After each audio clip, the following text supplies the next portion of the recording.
Assalamualaikum warahmatullahi wabarakatuh. Lanjut ke bab 4, mengenal akhirat. Orang yang percaya Al-Quran dan Sunnah sudah tidak asing lagi dengan konsep nikmat surga dan siksa neraka yang nanti di akhirat. Namun, ada hal yang penting yang sering mereka luputkan, yakni bahwa ada surga ruhani dan neraka ruhani. Mengenai surga ruhani, Allah berfirman kepada nabinya, tak pernah dilihat mata, tak pernah dengar telinga, dan tak pernah terlintas dalam hati manusia. Itulah nikmat yang disiapkan bagi orang yang bertakwa. Hati orang yang tercerahkan memiliki satu jendela yang terbuka ke arah dunia rohani sehingga ia dapat mengetahui, bukan dari kabar angin atau kepercayaan tradisional, melainkan teralami secara nyata, penyebab segala kerusakan dan kebahagiaan jiwa. Jelas dan senyata pengetahuan seorang dokter mengenai segala penyebab rasa sakit atau pendukung kesehatan. Ia tahu bahwa pengetahuan tentang Allah dan ibadah kepada Allah menjadi obat bagi jiwa, sementara kebodohan dan dosa menjadi racun yang merusaknya. Banyak orang, bahkan juga yang disebut ulama, karena bertaklid buta terhadap pendapat orang lain, tak punya keyakinan yang benar berkenaan dengan kebahagiaan dan penderitaan jiwa di akhirat. Tetapi orang yang mau mempelajari masalah ini dengan pikiran yang bersih dari prasangka akan sampai pada keyakinan yang jelas mengenai masalah ini. Kematian akan mengakibatkan keadaan yang berbeda pada dua jenis jiwa yang dimiliki manusia, yaitu jiwa hewani dan jiwa rohani. Jiwa rohani bersifat malakut, sementara jiwa hewani bertempat dalam hati, yang dari sana menyebar laksana uap ke semua anggota tubuh, memberi tenaga atau kemampuan melihat pada mata, mendengar pada telinga, dan ke seluruh anggota tubuh lainnya, sehingga mereka dapat menjalankan fungsinya. Ini bisa dibandingkan dengan sebuah lampu di sebuah pondok yang cahayanya menyebar ke dinding-dinding. Hati adalah sumbu lampu ini, dan jika aliran minyaknya terputus karena suatu sebab, lampu itu akan mati. Seperti itulah jiwa hewani mengalami kematiannya. Berbeda halnya dengan jiwa rohani atau jiwa manusiawi. Jiwa rohani tak terbagi, dan dengan jiwa itulah manusia dapat mengenali Allah. Boleh dikatakan, ia adalah pengendara jiwa hewani, dan ketika jiwa hewani musnah, ia tetap ada. Keadaannya serupa dengan penunggang kuda yang telah turun, atau pemburu yang tak lagi bersenjata. Kuda dan senjata itu adalah anugerah bagi jiwa manusia, agar ia bisa mengejar dan menangkap keabadian cinta dan pengetahuan tentang Allah SWT. Jika berhasil, ia pasti akan merasa lega dan bahagia meski senjata atau tunggangannya meninggalkannya. Ia tidak akan berkeluh kesah. Karena itu Rasulullah bersabda, kematian adalah hadiah Tuhan yang diharapkan kaum beriman, tetapi ia akan celaka dan menderita jika kuda atau senjata itu telah hilang, sedang ia belum berhasil meraih tujuannya. Kesedihan dan penyesalannya sangat tak terperi. Pembahasan yang lebih dalam akan menunjukkan betapa berbedanya jiwa manusia dari jasad dan segenap anggotanya. Setiap anggota tubuh bisa rusak dan berhenti bekerja, tetapi kemandirian jiwa tak terusik. Selain itu, tubuh manusia mengalami perkembangan dari waktu ke waktu. Tubuhnya di waktu bayi jauh berbeda dengan tubuhnya di masa tua. Namun, kepribadian manusia tetap sama, dulu maupun sekarang. Jadi bisa dikatakan bahwa jiwa akan terus ada menyertai sifat-sifat esensialnya yang tak bergantung pada tubuh, seperti pengetahuan dan cinta kepada Allah. Inilah makna ayat Al-Quran, segala yang baik akan abadi. Layaknya pengetahuan, kebodohan pun akan abadi menyertai jiwa. Jadi jika kau lebih memilih kebodohan ketimbang pengetahuan tentang Allah, maka kebodohan itu akan menyertaimu di akhirat dalam wujud kegelapan jiwa dan penderitaan.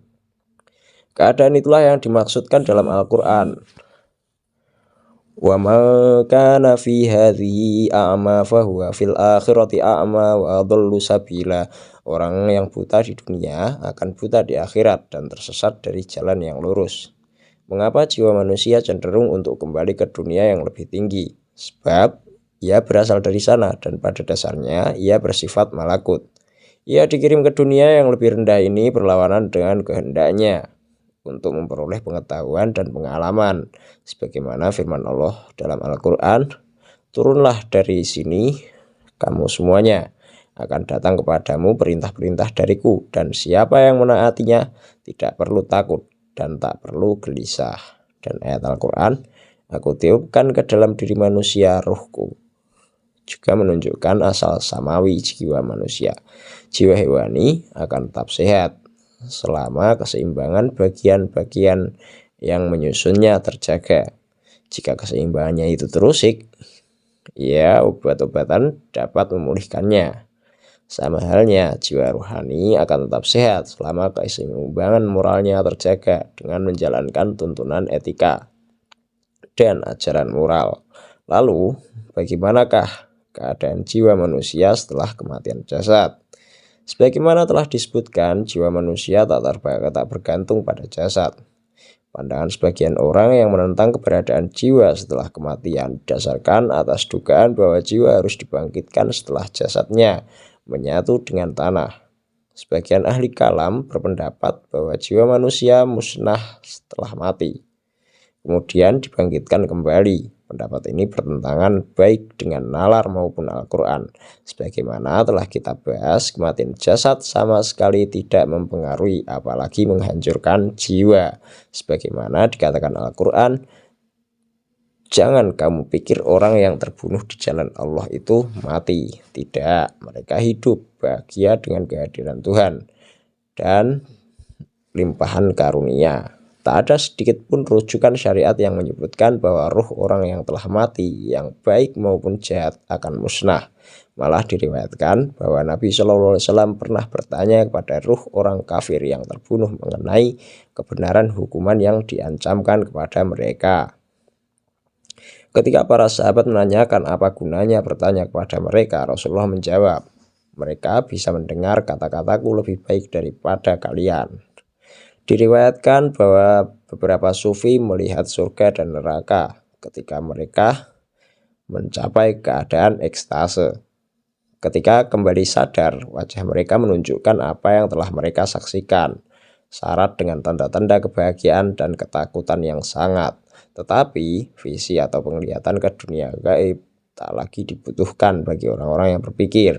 Bagi orang yang selalu menyibukkan dirinya memuaskan nafsu duniawi, saat kematian menghentikan seluruh perangkat indrawinya, dan ketika segalanya musnah kecuali kepribadiannya, ia akan menderita karena harus berpisah dengan segala bentuk keduniawian yang begitu dekat dengannya selama ini, seperti istri, anak, kekayaan, tanah, budak, dan sebagainya.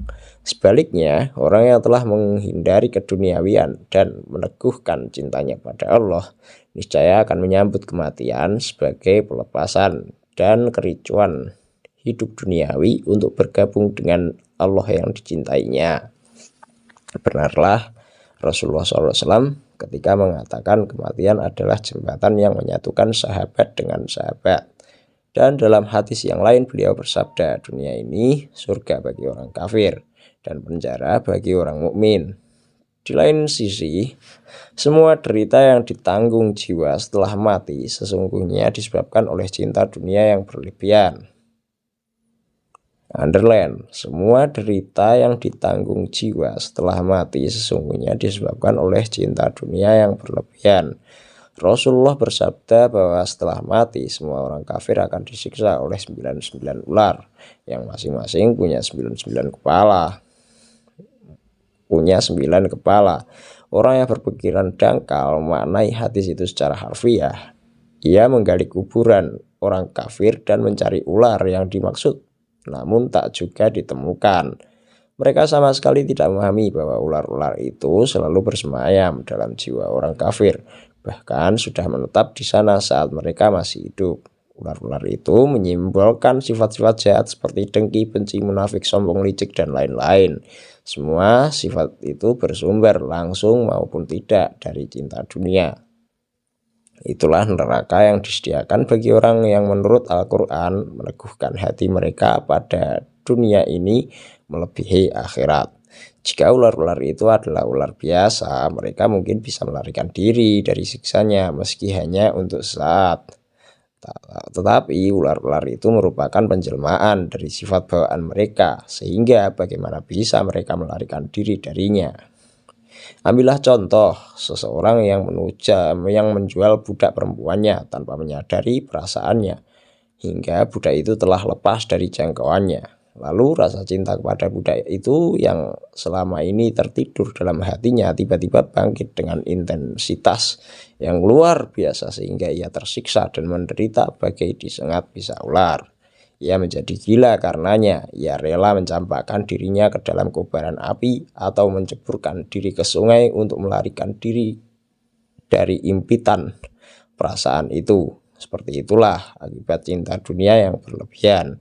Para pecinta dunia tidak menyadarinya, hingga dunia yang mereka cintai itu direnggut dari mereka dan akhirnya karena mereka sangat tersiksa, mereka lebih memilih hidup sengsara ditemani ular dan kalajengking. Dengan demikian, setiap pendosa akan disiksa di akhirat dengan alat penyiksaan yang mereka bawa sendiri dari dunia.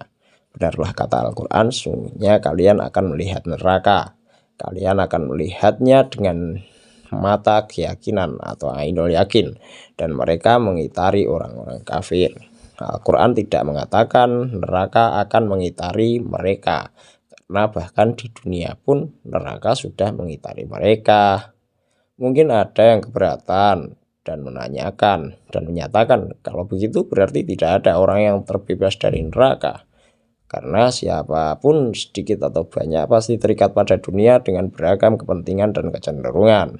Untuk menjawabnya, bisa kita katakan bahwa ada orang-orang, terutama para fakir, yang telah sepenuhnya melepaskan diri dari cinta dunia. Bahkan di antara orang-orang yang memiliki dan mencintai dunia termasuk istri, anak, rumah, dan lain-lain, ada yang cintanya kepada Allah jauh lebih besar daripada cintanya kepada yang lain.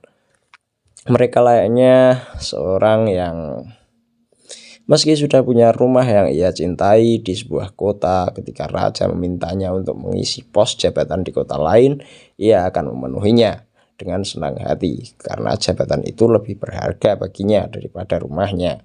Termasuk dalam kategori ini adalah para nabi dan sebagian waliullah. Di lain sisi ada pula orang yang mencintai Allah tetapi cintanya kepada dunia jauh lebih besar sehingga mereka harus menderita siksaan yang cukup berat setelah kematian sebelum mereka dibebaskan darinya. Banyak orang yang mengaku mencintai Allah tetapi kecintaannya sama sekali tak teruji. Untuk menguji rasa cintamu, perhatikanlah kemana kau akan condong ketika perintah-perintah Allah datang bertolak belakang dengan hasrat keduniawianmu. Orang yang mengaku cinta kepada Allah namun tetap membangkang kepadanya, berarti pengakuannya itu dusta belaka. Telah kita jelaskan di atas bahwa salah satu bentuk neraka ruhani adalah terpisahnya seorang secara paksa dari dunia yang sangat dicintainya. Banyak orang yang tanpa sadar membawa dalam dirinya benih-benih neraka. Mereka akan mengalami nasib yang teramat naas, layaknya seorang raja yang setelah menjalani hidup mewah tiba-tiba dicampakkan dari singgasananya dan menjadi cemoohan orang-orang. Neraka ruhani jenis kedua adalah rasa malu, yaitu ketika seorang dibangunkan untuk melihat hasil perbuatannya di dunia. Orang yang suka mengumpat di dunia akan mendapati dirinya dalam bentuk seorang kanibal yang makan bangkai saudaranya. Orang yang iri hati akan tampak sebagai seorang yang melemparkan batu-batu ke dinding, kemudian batu-batu itu memantul kembali dan mengenai mata anaknya sendiri. Neraka jenis ini yaitu rasa malu. Bisa dijelaskan dengan perumpamaan ringkas berikut ini. Seorang putra raja baru saja menikah. Di malam harinya ia pergi keluar bersama beberapa sahabatnya dan kembali lagi ke istana dalam keadaan mabuk. Ia memasuki sebuah kamar yang terang lalu berbaring di samping tubuh yang diduganya sebagai mempelai wanitanya. Pagi harinya saat kesadarannya pulih, ia terperanjat mendapati dirinya terbaring di sebuah kamar mayat. penyembah api. Sofanya adalah pembaringan jenazah, dan tubuh yang diduganya mempelai wanitanya adalah mayat wanita tua yang mulai membusuk. Betapa malu ia ketika keluar kamar dan mendapati ayahnya, sang raja, mendekatinya dengan serombongan tentara. Itulah perumpamaan tentang rasa malu yang akan dirasakan di akhirat oleh orang-orang serakah yang memasrahkan diri mereka kepada segala sesuatu yang mereka anggap sebagai sumber kebahagiaan. Neraka ruhani jenis ketiga adalah kekecewaan dan kegagalan mencapai objek eksistensi yang sejati. Manusia diciptakan dengan tujuan untuk memantulkan cahaya pengetahuan tentang Tuhan. Namun jika ia tiba di akhirat dengan jiwa yang tertutup karat tebal nafsu duniawi, ia akan gagal mencapai tujuan penciptanya. Kekecewaannya bisa digambarkan dengan perumpamaan berikut. Misalkan seseorang melewati hutan gelap bersama beberapa sahabat. Mereka melihat di sana-sini pertebaran batu berwarna yang kerlap-kerlip memantulkan cahaya. Para sahabatnya mengumpulkan dan membawa batu-batu itu dan mengajaknya untuk melakukan hal yang sama. Karena kata mereka, kami dengar batu-batu ini akan dibayar dengan harga tinggi di tempat yang akan kita datangi. Tapi orang ini malah menertawakan mereka dan menyebut mereka bodoh karena menyimpan harapan sia-sia untuk memperoleh sesuatu. Sementara ia sendiri bisa berjalan bebas tak terbebani. Kemudian mereka tiba di tempat yang dituju dan ternyata batu-batu itu adalah batu delima, zamrud, dan permata yang tak ternilai harganya. Betapa kecewa dan menyesal orang itu karena tidak mengumpulkan benda-benda yang sudah berada dalam jangkauannya itu. Seperti itulah penyesalan orang yang saat hidup di dunia tidak berusaha mendapatkan permata kebajikan dan perbendaharaan agama. Perjalanan manusia di dunia ini bisa dibagi ke dalam 4 tahap, yaitu tahap indrawi, eksperimental, instinktif, dan rasional. Pada tahapan pertama, ia seperti seekor yang bisa melihat, tak bisa mengingat, sehingga ia akan menubrukkan dirinya berkali-kali pada lilin yang sama. Pada tahapan kedua, ia seperti seekor anjing yang setelah sekali dipukul akan lari saat melihat sebatang rotan pemukul. Pada tahapan ketiga, ia seperti seekor kuda atau domba yang secara instingtif segera kabur saat melihat macan atau serigala, musuh alaminya, sementara mereka tak akan lari saat melihat unta atau kerbau, meski ukuran keduanya lebih besar. Pada tahapan keempat, ia telah melampaui batas-batas kebinatangan itu, sehingga mampu hingga batas tertentu meramalkan dan mempersiapkan masa depannya. Pada tahapan pertama, gerakannya seperti orang yang berjalan di atas tanah, lalu seperti orang yang menyeberangi lautan di atas sebuah kapal.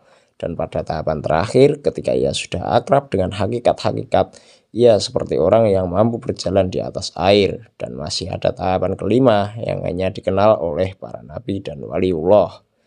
Gerakan mereka seperti orang yang terbang mengarungi udara. Jadi, manusia bisa mengadah pada berbagai tahapan yang berbeda, mulai tahapan hewani sampai tahapan malakut. Dan persis disinilah bahaya besar mengancam, yaitu kemungkinan jatuh ke tahapan yang paling rendah. Al-Quran menyatakan, telah kami tawarkan amanah kepada langit dan bumi serta gunung-gunung. Mereka menolak menanggungnya, tetapi manusia mau menanggungnya. Sungguh manusia itu bodoh. Hewan maupun malaikat tak bisa mengubah tingkatan dan posisi kemaklukannya, tapi manusia bisa jatuh ke tingkatan hewan yang paling rendah atau naik meraih tingkatan malakut tertinggi. Inilah makna penanggungan amanah yang disebutkan dalam ayat di atas. Kebanyakan manusia memilih menetap di 2 tahapan yang paling rendah, dan biasanya mereka selalu memusuhi orang-orang yang bepergian atau musafir yang jumlahnya jauh lebih sedikit. Banyak manusia dari kedua kelompok itu karena tak punya keyakinan yang teguh tentang akhirat, menolaknya sama sekali saat nafsu indrai menguasainya. Menurut mereka, mereka hanyalah temuan para teolog untuk menakut-nakuti manusia. Mereka menghina dan merendahkan para teolog. Berdebat dengan orang seperti ini tak banyak berguna. Meski demikian, mungkin pertanyaan ini bisa membungkam keangkuhan sehingga ia mau merenung sejenak. Apakah kau benar-benar yakin bahwa 124.000 nabi dan wali yang mempercayai kehidupan akhirat itu semuanya salah dan hanya kau yang benar? Jika ia menjawab, ya aku yakin, berarti tak ada lagi yang dapat diharapkan darinya. Hati dan pikiran mereka sudah membatu. Mereka sama sekali tak mempercayai adanya hari akhir dengan pahala dan siksa yang disediakan bagi jiwa-jiwa manusia. Jika seperti itu keadaannya, tinggalkan dan biarkanlah mereka dalam kesesatan. Sebagaimana dikatakan Al-Quran, meski kau peringatkan, mereka tak akan ingat. Tapi jika ia menjawab bahwa kehidupan akhirat itu mungkin ada, mungkin tidak ada, dan bahwa ajaran itu syarat misteri dan keraguan sehingga ia tak dapat memutuskan benar atau tidaknya, maka katakanlah kepadanya, tuntaskan keraguanmu itu. Sampaikan beberapa perumpamaan berikut. Umpamanya, kau hendak makan, lalu seorang berkata bahwa seekor ular telah meludahkan bisa ke makanan itu. Mungkin kau akan menahan diri dan memilih untuk menahan lapar daripada memakannya. Meski orang yang mengabarkan informasi itu mungkin hanya bercanda atau berbohong. Atau misalnya kau sedang sakit dan seorang penyair berkata, beri aku 1 dirham dan akan kutulis sebuah puisi untuk kau ikatkan di lehermu agar kau sembuh dari sakit. Mungkin kau akan memberinya uang dengan harapan jimatnya bisa menyembuhkan penyakitmu. Atau jika seorang peramal berkata jika bulan telah sampai pada suatu bentuk tertentu, minumlah obat ini dan itu, niscaya kamu akan sembuh. Meski kau tak begitu percaya astrologi, mungkin kau akan mencobanya, seraya berharap ramalannya itu benar. Lalu, tidak pernahkah kau berpikir bahwa mungkin saja ucapan para nabi, para wali, dan orang-orang suci yang meyakinkan manusia mengenai adanya kehidupan mendatang mengandung kebenaran seperti jimat si penyair atau ramalan si peramal? Banyak manusia yang berani menanggung resiko menyeberangi samudera demi mengharapkan suatu keuntungan. Apakah kau bersikuku tidak mau menanggung sedikit penderitaan di masa sekarang demi kebahagiaan abadi di akhirat? Tanda tanya.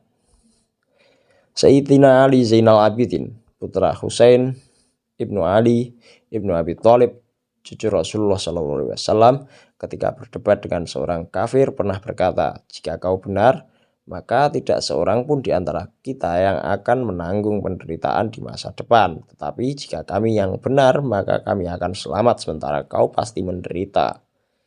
Ia mengatakan itu bukan karena meragukan akhirat, melainkan untuk memberikan kesan tertentu kepada orang kafir itu.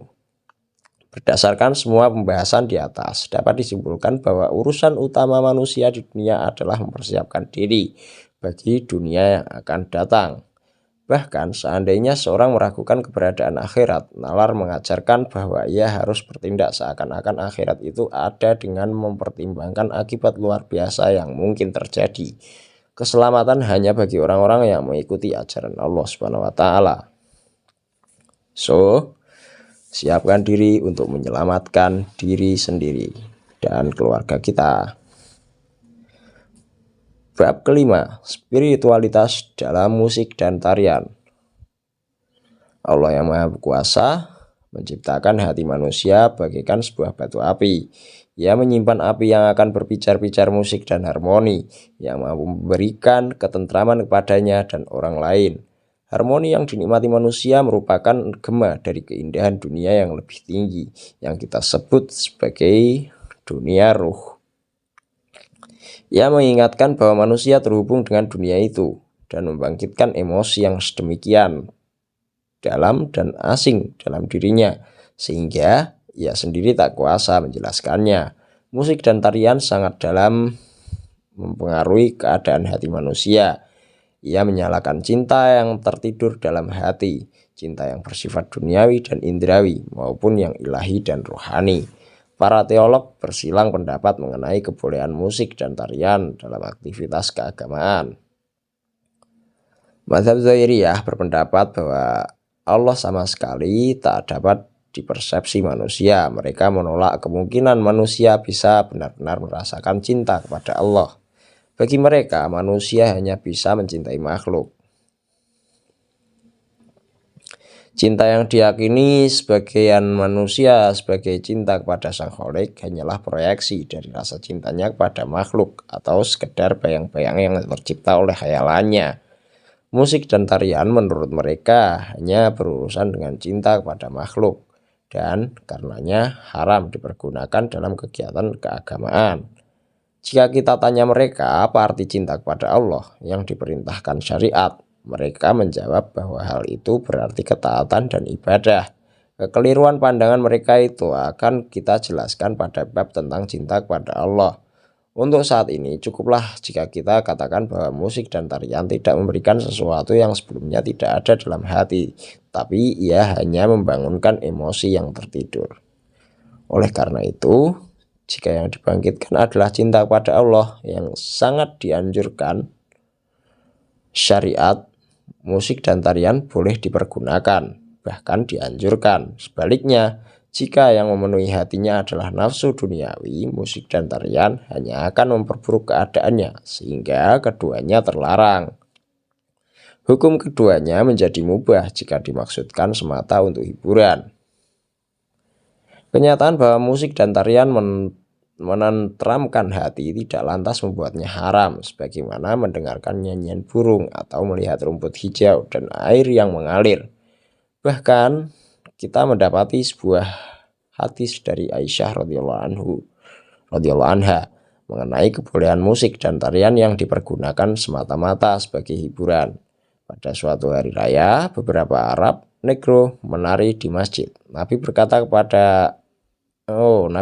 kepadaku, apakah kau ingin melihatnya? Aku jawab, ya.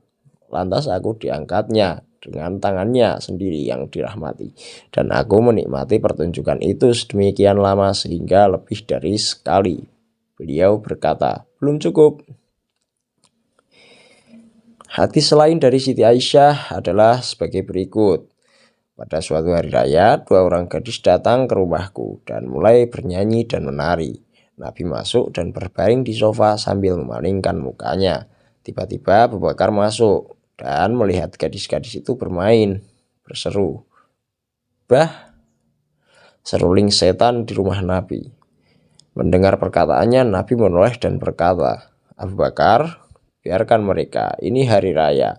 Memang banyak terjadi musik dan tarian membangkitkan nafsu setan dalam diri manusia. Namun kita juga mendapati musik dan tarian yang justru membangkitkan kebaikan. Misalnya, nyanyian jamaah haji memuji keagungan Baitullah di Mekah sehingga banyak orang yang terdorong untuk pergi haji.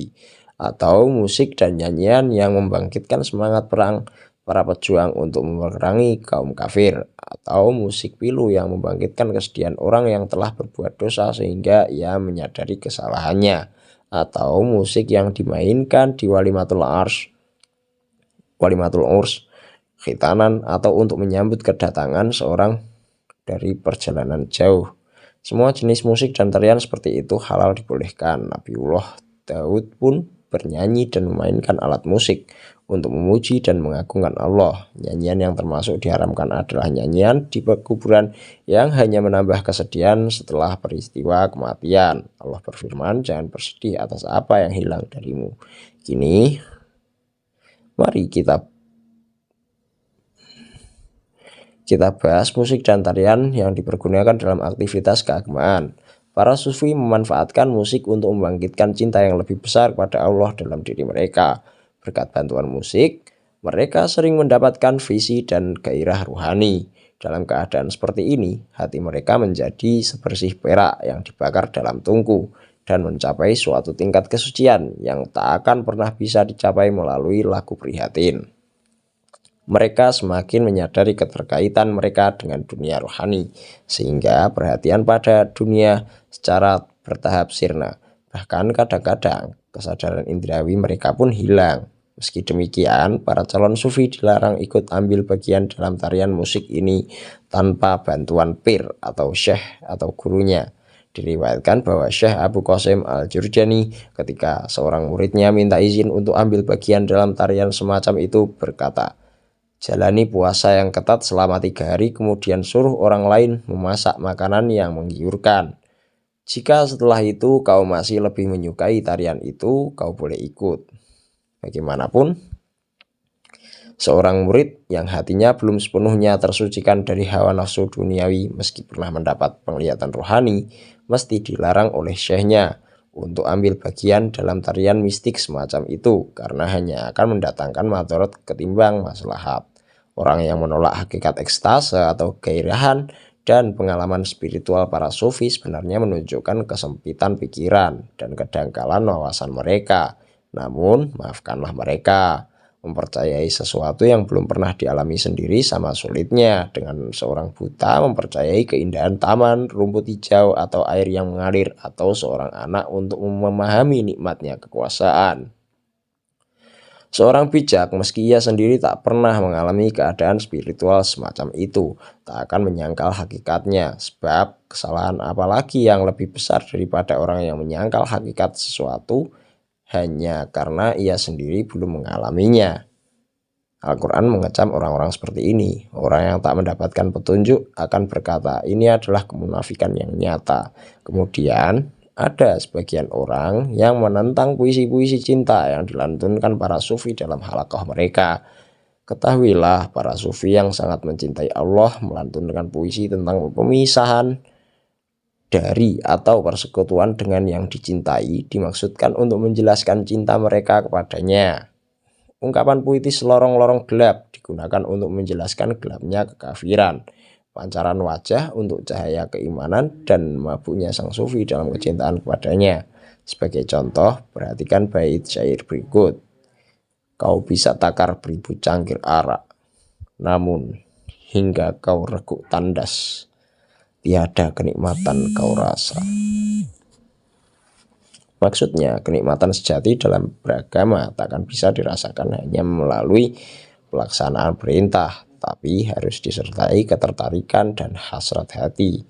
Orang boleh saja banyak berbicara dan menulis tentang cinta, iman, takwa, dan sebagainya. Tapi sebelum ia sendiri memiliki sifat-sifat ini, semuanya itu tak bermanfaat baginya. Jadi orang yang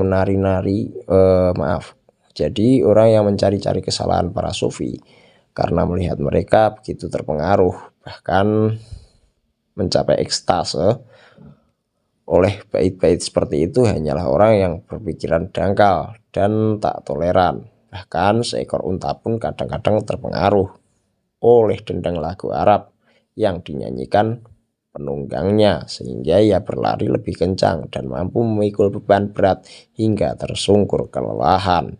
Tetapi berhati-hatilah, jangan sampai keliru menerapkan syair yang dilantunkan para sufi kepada Allah. Jika kau salah, kau layak dikecam. Misalnya, saat kau mendengar ungkapan puitis mereka seperti kau berubah dari kecenderungan asalmu, kau tak boleh menerapkannya untuk Allah yang mustahil berubah. Ungkapan seperti itu hanya cocok untuk dirimu yang seringkali berubah tekad dan kecenderungan. Allah bagikan mentari yang selalu bersinar, tapi kadang-kadang cahayanya terhalang oleh berbagai hal yang ada antara kita dan dia. Diriwayatkan bahwa beberapa sufi mencapai tingkatan ekstase demikian rupa sehingga mereka hilang dalam Allah. Itulah yang terjadi pada Syekh Abu Hasan An-Nuri yang tersungkur ekstatik saat mendengar syair tertentu. Ia berlari cepat menerobos ladang tebu yang baru dipanen hingga kakinya berdarah penuh luka, dan tak lama setelah itu ajal menjemputnya. Dalam kasus seperti itu, sebagian orang bilang bahwa Tuhan telah benar-benar turun ke dalam manusia. Sungguh pendapat yang keliru. Jika kau berpendapat seperti itu, kau tak ubahnya orang yang mengaku telah menyatu dengan cermin saat ia melihat bayangannya sendiri di cermin. Atau orang yang mengatakan bahwa warna merah atau putih yang dipantulkan cermin adalah sifat asli dari cermin itu. Ada beragam keadaan ekstatik yang dialami para sufi sesuai dengan emosi yang mendominasi mereka. seperti cinta, takut, nafsu, tobat, dan sebagainya. Keadaan spiritual seperti itu seringkali dicapai tidak hanya melalui lantunan ayat-ayat Al-Quran, tapi juga melalui lantunan syair-syair romantis. Sebagian orang keberatan terhadap pembacaan syair pada kesempatan-kesempatan seperti itu. Hanya Al-Quran yang layak dibacakan dalam aktivitas keagamaan, tapi mesti diingat bahwa tidak seluruh ayat Al-Quran dimaksudkan untuk membangkitkan emosi. Misalnya, perintah bahwa seorang laki-laki mesti mewariskan 1/6 hartanya untuk ibunya dan 1/2-nya untuk saudara perempuannya, atau perintah bahwa seorang janda mesti menunggu 4 bulan sebelum menikah lagi dengan orang lain. Sangat sedikit orang dan mesti orang yang sangat peka yang dapat tenggelam ekstatik mendengar lantunan ayat-ayat seperti demikian. Alasan lain yang membenarkan pembacaan syair selain ayat Al-Quran dalam kesempatan-kesempatan seperti ini adalah bahwa orang-orang telah begitu akrab dengan Al-Quran. Bahkan banyak orang yang hafal sehingga akibat terlalu sering diulang-ulang, pengaruhnya semakin lemah. Untuk membangkitkan emosi, seseorang tak mesti selalu mengutip ayat Al-Quran. Diriwayatkan bahwa suatu ketika beberapa orang Arab Badui begitu terpesona saat pertama kali mendengar pembacaan Al-Quran. Melihat keadaan mereka, Abu Bakar berkata, "Dulu kami pun seperti kalian, tapi kini hati kami telah tumbuh begitu kuat." Ungkapan itu menunjukkan bahwa pengaruh ayat-ayat Al-Quran terhadap orang yang telah akrab dengannya tidak sekuat yang dirasakan orang yang baru mendengarnya. Dengan alasan yang sama, Khalifah Umar biasa memerintah jamaah haji agar segera meninggalkan Makkah setelah menunaikan semua manasik haji.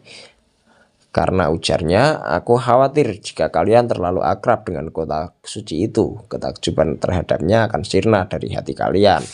Ada pula sebagian orang yang secara sembrono mempergunakan nyanyian atau memainkan alat musik seperti seruling atau gendang untuk mengiringi pembacaan Al-Quran. Banyak orang yang menganggap perilaku itu tidak pantas. Memang, keagungan Al-Quran tidak layak disandingkan dengan permainan. Diriwayatkan bahwa sekali waktu Nabi SAW memasuki rumah Rabi'ah binti Mu'ad, beberapa orang gadis penyanyi dengan maksud menghormati kedatangan Nabi tiba-tiba bernyanyi riuh. Beliau segera meminta mereka berhenti karena pujian-pujian bagi Nabi adalah tema yang terlalu sakral untuk dimainkan seperti itu. Termasuk dalam kategori ini orang yang mempermainkan ayat-ayat Al-Quran sehingga dalam pikiran orang yang mendengarnya muncul penafsiran semau mereka. Di pihak lain, kita bisa bebas menafsirkan bait-bait syair yang kita dengar, karena makna yang diserap seseorang atas suatu syair tak harus sama dengan makna yang dimaksudkan penulisnya. Ada fenomena lain dalam tarian mistik yang mungkin di mata sebagian orang tampak sebagai perilaku yang menyimpang, yakni sebagian sufi yang menari histeris sehingga ia melukai diri sendiri dan mengoyak-ngoyak pakaiannya. Jika perilaku itu murni sebagai hasil dari keadaan ekstase, tak ada alasan untuk menentangnya. Namun jika perlakuan ini muncul dari seorang yang sok ahli, ia layak dikecam karena hal itu hanyalah gambaran kemunafikan. Dalam berbagai hal, orang yang disebut ahli adalah yang mampu mengendalikan diri hingga ia merasa wajib untuk menyalurkan segenap perasaannya. Diriwayatkan bahwa seorang murid Syekh Junaid al-Baghdadi ketika mendengar sebuah nyanyian dalam sebuah halaqah sufi tak bisa menahan diri sehingga mulai memekik ekstatik. Junaid berkata padanya, "Sekali lagi kau bertingkah seperti itu, kau harus pergi dari hadapanku." Setelah kejadian itu, si murid berusaha menahan diri hingga suatu ketika emosinya begitu kuat terbangkitkan.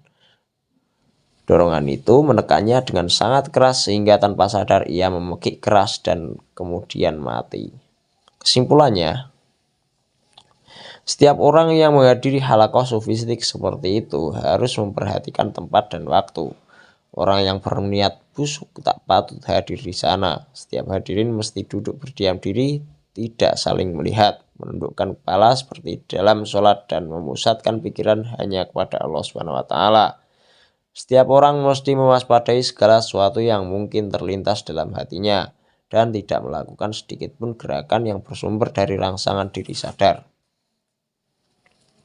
Tetapi jika ada seorang di antara mereka yang bangkit dalam keadaan ekstase murni, segenap orang yang hadir mesti bangkit bersamanya. Dan jika ada sorban seorang yang jatuh, orang lain pun mesti meletakkan sorbannya.